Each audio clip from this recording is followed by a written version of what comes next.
नमस्कार विद्यार्थी भाई बहन, आज આપણે ધોરણ 12 ની અંદર વિષય સમાજશાસ્ત્રમાં પ્રકરણ 9 સામાજિક ધોરણભંગ, બાળ અપરાધ અને યુવાજન આ ત્રણ મુદ્દાઓ ને લઈ અને આપણે આ પ્રકરણ શીખવાના છે। એમાં સામાજિક ધોરણભંગ એ વિષય ઉપર આપણે ગયા ક્લાસની અંદર પણ મુદ્દાઓ શીખ્યા। હવે એ જે મુદ્દાઓ છે એના પેટા મુદ્દાઓ આગળ આજે આપણે શીખવાના છે કે સામાજિક ધોરણભંગ એટલે સમાજે બનાવેલા નીતિ નિયમોનું ઉલ્લંઘન કરવું।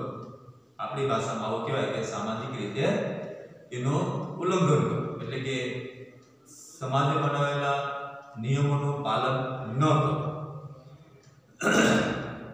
એટલે સામાજિક ધોરણનો ભંગ થયો કહેવાય। નિશ્ચિત દરેક વ્યક્તિના ધારાધોરણો છે।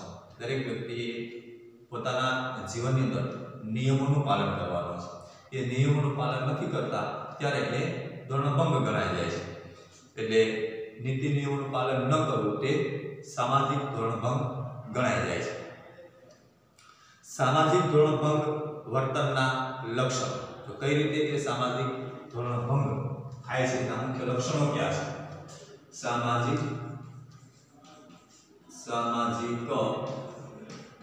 ધોરણભંગ ના લક્ષણો। ઘણી વખત એવું લાગતું હોય કે આપણે જે કાંઈ જીવન જીવીએ છીએ અથવા તો નીતિ નિયમોનું પાલન કરીએ છીએ કે લગભગ નિયમની અંદર આવે છે, પણ એની અંદર ક્યાંક ને ક્યાંક ચૂક થાય તો એ સામાજિક ધોરણભંગ થઈ જતો હોય છે। સામાજિક ધોરણભંગ વર્તન એ વાસ્તવિક ઘટના છે। એનો પહેલો મુદ્દો એ છે સામાજિક ધોરણભંગ એ એક નિશ્ચિત વર્તન છે।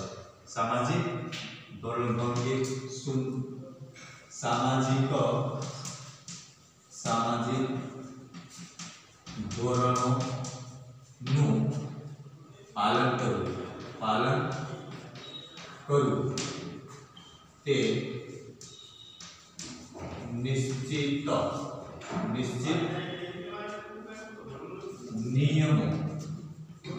નિયમો પાલન। આપણા સમાજે નિશ્ચિત કરેલા નિયમોને પાળો એ સમાજના હિતમાં ગણાશે। હવે એ જ સમાજમાં પ્રસ્થાપિત ધોરણોનો વ્યક્તિમાં વર્તનમાં વિપરીત થતા હોય છે। ધોરણોના સંદર્ભમાં જ વ્યક્તિ સમાજમાં પોતાના વર્તન વ્યવહાર કરતો હોય છે। આ અર્થમાં ધોરણ અનુરૂપતા અને ધોરણભંગ એ વાસ્તવિક ઘટના છે।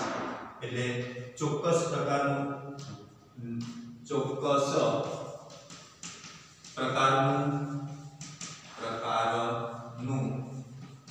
વર્તન અપેક્ષિત છે। એટલે એ ચોક્કસ પ્રકારનું આપણે વર્તન કરતા નથી ત્યારે એ સામાજિક ધોરણભંગ ગણાઈ જાય છે। સામાજિક ધોરણભંગ વર્તન એ સાર્વત્રિક ઘટના છે। સામાજિક ધોરણભંગ એ સાર્વત્રિક ઘટના છે। સામાજિક ધોરણભંગ એ સાર્વત્રિક ઘટના છે। સાર્વત્રિક ઘટના છે એટલે દરેક જગ્યાએ આ વ્યાપ્ત ઘટના છે। જ્યારે આપણું વર્તન એ સુનિશ્ચિત ધોરણ વિરુદ્ધ થાય છે ત્યારે અથવા તો સુનિશ્ચિત કરેલા ધારાધોરણોનું પાલન ન કરે ત્યારે એટલે એ નિશ્ચિત ધારાધોરણોનું પાલન કરવું। ધારાધોરણોનું પાલન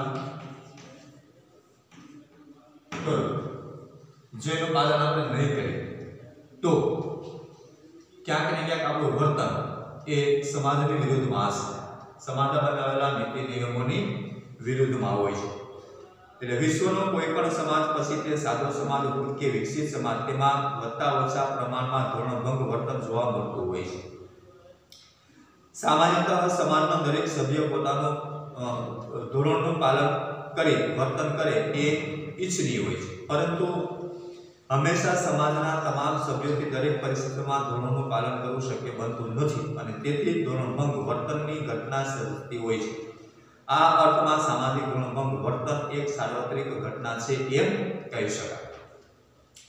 એટલે કે દરેક વ્યક્તિ માટે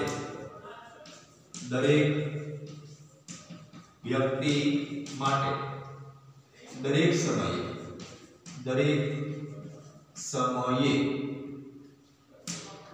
ધારાધોરણોનું પાલન કરવું, ધારાધોરણોનું પાલન કરવું શક્ય ન બને ત્યારે ધોરણભંગ થાય છે. ધોરણભંગ એટલે સમાજની અંદર આ ધોરણભંગ એ વર્તન વ્યક્તિનું થઈ જાય છે, કેમ કે દરેક વ્યક્તિએ દરેક સમયે સમાજે બનાવેલા નીતિ નિયમોનું પાલન કરીને જ જીવન જીવવું એ ક્યારેક શક્ય ન બને. એ જ્યારે શક્ય બનતું નથી ત્યારે એમાં ક્યાંક ને ક્યાંક ધોરણભંગ સર્જાય છે. મતલબ કે એ નીતિ નિયમોનું આપણે પાલન ક્યારેક ને ક્યારેક એ છૂટી જાય છે. આપણું વર્તન એ નિયમોનું પાલન ન કરવા જેવું થાય છે. આપણે એ નિયમોનું પાલન ન કરીએ એવું આપણું વર્તન થઈ જાય છે. એટલે એ સાર્વત્રિક ઘટના છે, દરેક જગ્યાએ ઘટે છે. કેમ કે સમાજ એ સાદો હોય કે વિકસિત સમાજ હોય, એ વ્યક્તિથી લઈ અને સમુદાય લગી, રાષ્ટ્ર લગીને વિશ્વ લગી દરેક જગ્યાએ દરેક વ્યક્તિએ એ હંમેશા સમાજે બનાવેલા નીતિ નિયમો, ધારાધોરણોનું પાલન કરવું એ ક્યારેક ચૂકી જવાય છે, ક્યારેક ને ક્યારેક એનું ઉલ્લંઘન થઈ જાય છે. એ સાર્વત્રિક ઘટના છે. એટલે એનું વર્તન એ પ્રકારનો થાય છે કે એ ઘટનાઓ બનતી હોય છે. એટલે એ સાર્વત્રિક ઘટના છે જેને આપણે સામાજિક ધોરણભંગ કહીએ છીએ. અને મૂળ તો એ આપણા વર્તનમાં આવી જાય છે. ધોરણભંગ એ શેમાં આવે છે? વ્યક્તિના વર્તન. જ્યારે એનું યોગ્ય કે અપેક્ષિત વર્તન ન થાય ત્યારે એ વર્તન કેવું હશે? તો કે નીતિ નિયમોનું ઉલ્લંઘન કરતું હશે, એનું પાલન નહીં થતું એવું એનું વર્તન હશે. એટલે એવું વર્તન થાય ત્યારે એ શું ગણાશે? તો કે ધોરણભંગની અંદર આવી જાય છે. એટલે આવું વાસ્તવિક ઘટના છે. વર્તનની અંદર ક્યારેક ને ક્યારેક એ નીતિ નિયમો ચૂકી જવાય છે. એટલે એ વ્યક્તિનું વર્તન એ સમાજના નિયમોનું પાલન ન કરે ત્યારે એ વાસ્તવિક ઘટના છે. વાસ્તવિક અને એ સાર્વત્રિક ઘટના છે. આવી ઘટના લગભગ ઘણી બધી જગ્યાએ બનતી હોય છે અને એ સાર્વત્રિક છે. ત્રીજી બાબત છે સામાજિક ધોરણભંગ વર્તન સાપેક્ષતા ધરાવે છે. સામાજિક ધોરણભંગ વર્તન સાપેક્ષ છે.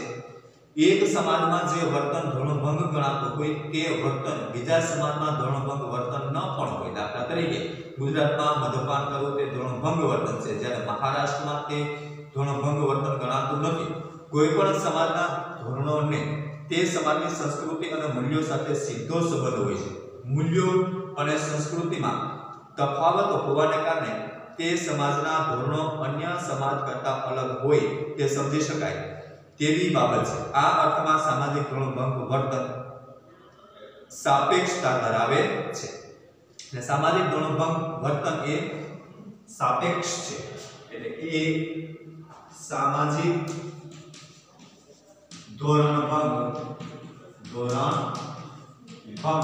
એ કેવો છે? તો કે સાપેક્ષ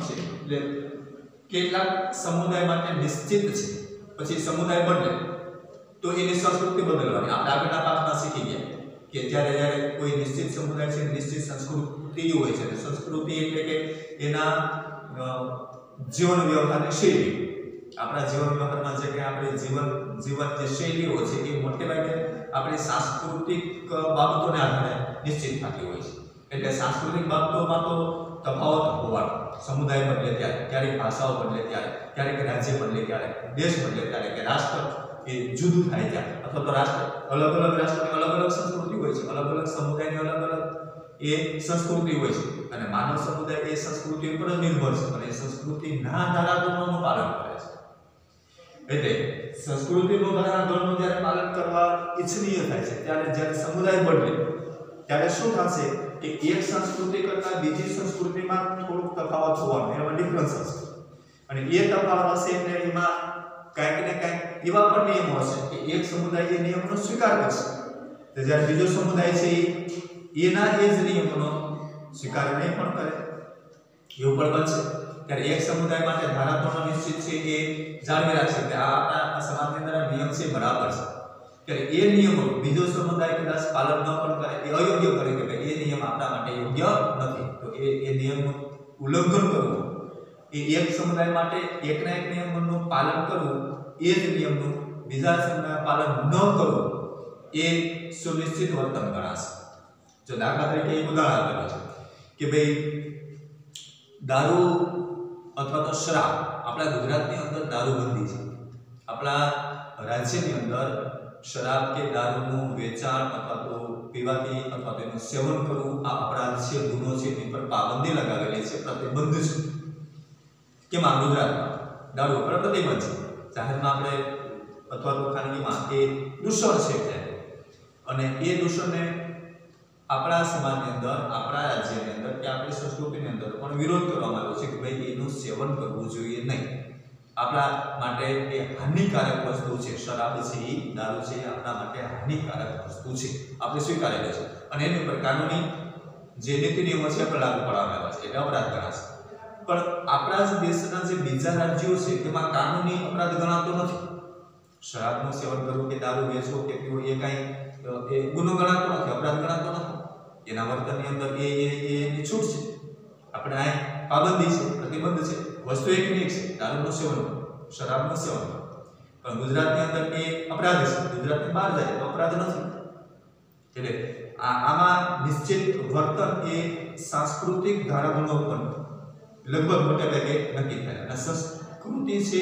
એ સમુદાય બદલે ત્યારે બદલી જાય છે એમાં થોડાક અંશે ફેરફાર થાય છે એટલે એકના એક નિયમમાં ક્યારેક એક સમાજ એને સ્વીકારે છે જ્યારે બીજો સમાજ એને ન પણ સ્વીકારે એટલે આ સાપેક્ષ છે જે સામાજિક ગુણો છે એ કેવા છે સાપેક્ષ શબ્દો છે એટલે નિશ્ચિત સમુદાય માટે નિશ્ચિત કરેલી સાંસ્કૃતિક જે ધરોહર છે એના આધારે બનાવેલા નિયમો છે એના પછીનો મુદ્દો છે સામાજિક ગુણભંગ વર્તનનું વૈવિધ્ય બધા જ સમુદાયની અંદર અલગ અલગ વર્તન અપેક્ષિત છે સમુદાય બદલે એટલે સંસ્કૃતિ બદલે ભાષા બદલે ધર્મ બદલે જાતિ બદલે તો આ બધાની અંદર થોડો તફાવત હોવાનો કેટલાક નિયમો એ લગભગ સમાન હોય છે પણ બધા જ નિયમો સમાન હોય છે એવું પાછું બનતું નથી કેટલાક નિયમો એ સમાન હોતા પણ નથી એમાં થોડો બદલાવ આવે છે એમાં પરિવર્તન પણ આવે છે એટલે એના કારણે ક્યાંક ને ક્યાંક એ ધારાધોરણો બદલી જાય છે સમાજ કે સમુદાય બદલે ત્યારે એ ધારાધોરણો એના બદલી જાય છે અને એનું વર્તન એ પણ બદલી જાય છે એટલે અપેક્ષિત વર્તન એ સમાજ બદલે ત્યારે જુદું થઈ જાય છે સામાજિક ગુણધર્મનું વર્તનનું વૈવિધ્ય જ્ઞાતિ જાતિ ધર્મ ગામડું શહેર જેવી બહુવિધતા ધરાવતા ભારતીય સમાજમાં ધોરણોની બહુવિધતા જોવા મળે ધોરણોનું આવું વૈવિધ્ય ધોરણ ભંગ વર્તનની શક્યતા વધારે છે જો આપણા દેશની અંદર જ્ઞાતિ જાતિ ધર્મ ભાષા આ બધા જ ક્ષેત્રો આ બધી જ બાબતો એ વિવિધતાથી ભરેલું છે આનાથી આપણે આગળ જઈએ તો ગ્રામ્ય વિસ્તાર શહેરી વગેરે જેવી બાબતોમાં વિવિધતા એના કારણે વ્યક્તિનું વર્તન એ જુદું હોવાનું. માનો કે કેટલીક જ્ઞાતિઓ, કેટલાક સમુદાયો, કેટલાક ધર્મ, કેટલીક ભાષા, ગ્રામ્ય વિસ્તાર, શહેરી વિસ્તાર, આ બધાની અંદર જુદા જુદા વર્તન અપેક્ષિત છે.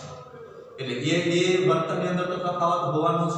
એની અંદર ક્યાંક ને ક્યાંક નીતિ નિયમો જુદા હોવાના, ક્યાંક થોડા ઘણા હશે એમાં ડિફરન્સ હોવાનો. એટલે એ નીતિ નિયમો જુદા થઈ જાય છે.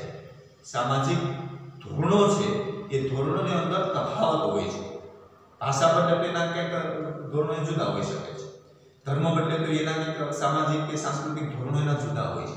જ્ઞાતિની અંદર પણ રીત રિવાજો થોડા ઘણા અંશે જુદા હોય છે દરેક જ્ઞાતિના. હવે એ બધા જે વિવિધતા છે એટલા અંશે આપણા સમાજની અંદર, આપણા સમુદાયની અંદર, આપણા દેશની અંદર એટલા પ્રકારના વર્તનો જુદા જુદા હશે. દરેક વ્યક્તિના પોતાના સમુદાયના વર્તન સ્વદેશી છે. જ્યારે સમુદાય બદલે છે, એક સમુદાય કરતા બીજો સમુદાય બદલે, એની સાંસ્કૃતિક રીત રિવાજોમાં થોડો ઘણો પરિવર્તન થઈ જાય છે, બદલાઈ જાય છે. મતલબ કે એક સમુદાયથી બીજો સમુદાય એ જુદી રીતે વર્તન નિશ્ચિત કરે છે. થોડા ઘણા હશે, સંપૂર્ણ નહીં. થોડોક એમાં સામ્યતા પણ હશે, પણ થોડું વૈષમ્ય પણ હશે. જ્યારે વૈષમ્ય આવે, મતલબ કે વિવિધતા આવે બે સમુદાયના, ત્યારે એના વર્તનની અંદર એ કાંઈક ને કાંઈક ડિફરન્સ જોવાનું. ધોરણો આવું વિવિધ ધોરણો ભંગ વર્તનની શક્યતા વધારે છે. અને આના કારણે એક ધર્મની અંદર કેટલીક બાબતોનો સ્વીકાર કરવામાં આવ્યો, તો બીજા ધર્મની અંદર નિષેધ કરવામાં આવ્યો, એની મનાઈ કરવામાં આવી. એક જાતિમાં, એક જ્ઞાતિની અંદર કેટલાક નિયમોનો સ્વીકાર કરવામાં આવ્યો, તો બીજી જાતિ કે બીજી જ્ઞાતિ હોય એનો અસ્વીકાર કરતી હોય છે. જો એટલે આની અંદર તો ધોરણો ભંગ થવાનો જ છે, નિશ્ચિત બાબત છે કે ભાઈ અમુક એક બાબતો છે કે કેટલાક સમુદાય સ્વીકારે છે, તો બીજા કેટલાક સમુદાયને સ્વીકારતા નથી. એટલે એક વર્તન નિશ્ચિત કરેલું છે કે દરેક જગ્યાએ ક્યાંય શક્ય બનવાનું નથી. સમુદાય બદલીએ અથવા તો ભાષા બદલીએ આપણે, તો એની અંદર એ એક સમુદાયની અંદર જ્યારે નિશ્ચિત ધારાની અંદર જીવતા હોય તો એ બીજા સમુદાયની અંદર દાખલ થાય ત્યારે એ ધોરણ ભંગ ગણાઈ જાય છે. એટલે એ વર્તન પણ જુદું થઈ જાય છે.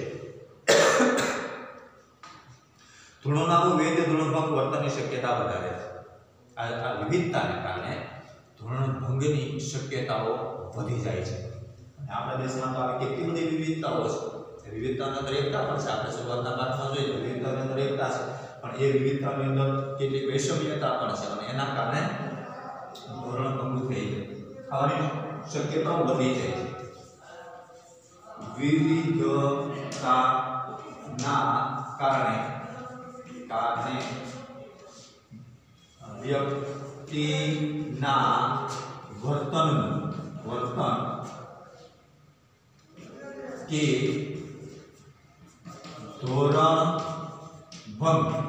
કે ધોરણ ભંગની શક્યતાઓ વધી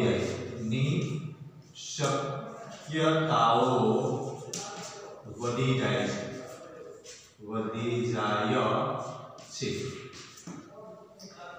વિવિધતા છે, કેટલી બધી વિવિધતાઓ આપણા દેશની અંદર તો છે. અને એ બધી જ વિવિધતાઓને જોતા ક્યારેક એમાં ધારાધોરણો જુદા હોવાના, એના રીતિ રિવાજો જુદા હોવાના, એના નિયમો જુદા હોવાના, એટલે ધોરણ ભંગની શક્યતાઓ વધી જાય છે. એક સમુદાયમાંથી બીજા સમુદાયમાં જાય તો એ ધોરણ ભંગ ગણાશે. એક સમુદાયના નિયમો જુદા હોય, બીજા સમુદાયના નિયમો એનાથી કંઈક જુદા હોય. આ જુદા એટલે વિવિધ હોય, એના કારણે ધોરણ ભંગ થવાની શક્યતાઓ વધી જાય છે. આ ખ્યાલ મુજબ જ્યાં સુધી સમાજના સભ્યો ધોરણ ભંગની સહ્ય સીમા કે મર્યાદામાં રહીને વર્તન વ્યવહાર કરે ત્યાં સુધી તે વર્તન ધારણ ધોરણ ભંગ વર્તન ગણાતું નથી. પરંતુ જ્યારે વ્યક્તિ કે સમૂહ સમાજે નિયત કરેલી આ સહ્ય સીમા રેખાને ઓળંગે છે ત્યારે તે સામાજિક ધ્યેય પ્રાપ્તિ માટે પડકારજનક બને છે. આથી વ્યક્તિનું કે સમૂહનું આવું વર્તન ધોરણ ભંગ વર્તન બને છે. જ્યારે ધોરણ ભંગ વર્તન એક સમુદાયમાં જ્યાં સુધી ગણાતું નથી, નિશ્ચિત વર્તન હોય છે, અપેક્ષિત વર્તન હોય છે, યોગ્ય વર્તન હોય છે, પણ જ્યારે એ સમુદાય બદલે છે ત્યારે ક્યાંક ને ક્યાંક એમાં કદાચ ધોરણ ભંગ થાય એવી શક્યતાઓ પણ રહેલી છે કેમ કે એના નીતિ નિયમો જુદા હોવાના કારણે અહીંની અંદર આ વિવિધતા હોવાના કારણે અને એ વિવિધતા હોવાના કારણે વર્તનની અંદર જે પરિવર્તન આવે છે એક સમાજ માટે એ અપેક્ષિત છે જ્યારે બીજા સમાજની અંદર એ માન્ય ન પણ હોય ત્યારે આવું એ બની શકે અને એના કારણે ધોરણ ભંગ થવાની શક્યતાઓ વધી જાય છે વિવિધતા છે જુદી જુદી કેટલી બધી વિવિધતાઓ છે ગ્રામ્ય હોય શહેર હોય ધર્મ જુદો હોય ભાષા જુદી હોય આ બધા જે વિવિધતા છે જુદાઈના પાસાઓ છે એના કારણે ધોરણ ભંગની શક્યતાઓ હંમેશા માટે એ વધી જતી હોય છે સામાજિક ધોરણ ભંગ વર્તન સામાજિક અપેક્ષાઓથી વિરુદ્ધનું વર્તન છે જો આ મુદ્દો બરાબર ધ્યાન આપજો કે સામાજિક ધોરણ ભંગ વર્તન એ એવું વર્તન છે કે સામાજિક અપેક્ષાઓથી વિરુદ્ધનું વર્તન છે આ તો નિશ્ચિત બાબત છે કેમ કે કોઈ પણ વ્યક્તિ જ્યારે એવું વર્તન કરે છે કે ક્યાંક ને ક્યાંક સમાજના નિયમોનું ઉલ્લંઘન થાય સામાજિક રીતે એના નિયમોને પાળવામાં આવતા નથી કયા નિયમો સમાજે બનાવેલા સામાજિક રીતે સુનિશ્ચિત કરેલા જે નિયમો છે એનું પાલન ન થાય ત્યારે કોઈના કોઈ પ્રકારે એ હર હંમેશા માટે સમાજની અપેક્ષાની વિરુદ્ધનું જ વર્તન હશે એનો મતલબ એ થાય કે દરેક સમાજ કે દરેક ધર્મ કે દરેક જાતિ દરેક ભાષા કે કોઈ વ્યક્તિ માટે એક સુનિશ્ચિત પ્રકારનું વર્તન તો ઈચ્છે જ છે કે વ્યક્તિએ સમાજની અંદર પોતાનું બિહેવિયર વ્યવહાર વાણી વર્તન અને વ્યવહાર આ પ્રકારના જ હોવા જોઈએ સુનિશ્ચિત આ પ્રકારના એના વ્યવહાર વાણી અને વર્તન હોવું જ જોઈએ એ વ્યવસ્થિત એ સમાજમાં રહેવા માટે અનિવાર્ય છે ફરજિયાત છે કમ્પલસરી છે એમાં જ્યારે ચૂકી જવાય છે ત્યારે ધોરણ ભંગ તો સુનિશ્ચિત જ થાય છે એટલે દરેક સમાજ એ તો ઈચ્છે છે કે વ્યક્તિનું વર્તન એ સુનિશ્ચિત સમાજના હિતમાં જ હોવું જોઈએ એની વિરુદ્ધનું નહીં હોવું જોઈએ કોઈ પણ સમાજ હોય કોઈ પણ ભાષા બોલતા હોય કોઈ પણ પ્રદેશમાં રહેતા વ્યક્તિ હોય પણ એના માટે સુનિશ્ચિત સાંસ્કૃતિક ધાર્મિક આર્થિક નીતિ નિયમો જે આપણે બનાવેલા છે પરંપરાગત છે એને અનુસરીને વ્યક્તિનું વર્તન હોવું જોઈએ આવી અપેક્ષા દરેક સમાજ રાખે છે શા માટે કેમ કે એમાંથી સમાજનું ઘડતર થવાનું છે એ વર્ગ જો અપેક્ષા નહીં રાખે અથવા તો એવું અપેક્ષિત વર્તન આપણું નહીં હોય તો સમાજના હિતમાં જ આપણું વર્તન હોવાનું આપણું વર્તન એ સમાજના હિતના જે નિયમો છે એનું